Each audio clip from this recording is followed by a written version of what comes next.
to join me here. Won't you be seated, please, ladies and gentlemen? Come on, Dr. Jaffe. Mr. Krogh, Mr. Rudd. Fine. All right.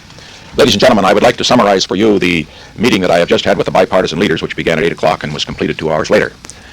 I began the meeting by making this statement, which I think needs to be made to the nation.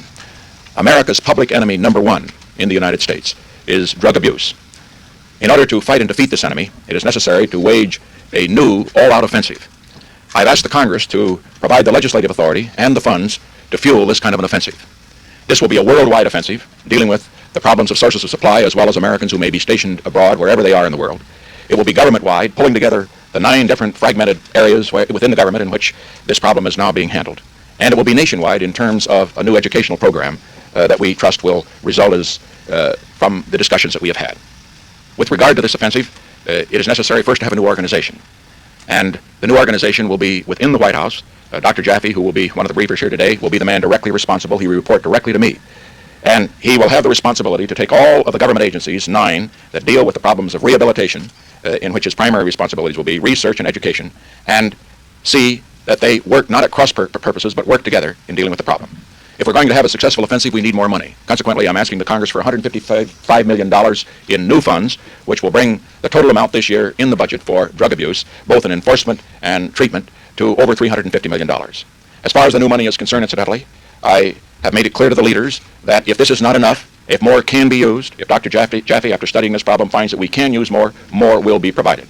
In order to defeat this enemy, which is causing such great concern, and correctly so to so many American families, money will be provided to the extent that it is necessary and to the extent that it will be useful. And finally, in order for this program to be effective, it is necessary that it be conducted on a basis in which the American people all join in it. That's why the meeting was bipartisan. Bipartisan because we needed the support of the Congress, but bipartisan because we needed the leadership of members of the Congress in this field. Fundamentally, it is essential for the American people to be alerted of this danger, to recognize that it is a danger that will not pass with the passing of the war in Vietnam, which has brought to our attention the fact that a number of young Americans have become addicts as they serve abroad, whether in Vietnam or Europe or other places.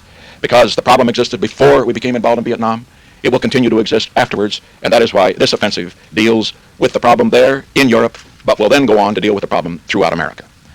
One final word with regard to presidential responsibility in this respect. I very much hesitate always to bring some new responsibility into the White House, because there are so many here, and I believe in delegating those responsibilities to the departments. But I consider this problem so urgent. I also found that it was scattered so much throughout the government, with so much conflict, without coordination, that it had to be brought into the White House, and consequently, I brought Dr. Jaffe into the White House, directly reporting to me, so that we have not only the responsibility, but the authority to see that we wage this offensive effectively and in a coordinated way. The briefing team will now be ready to answer any questions on the technical details of the program.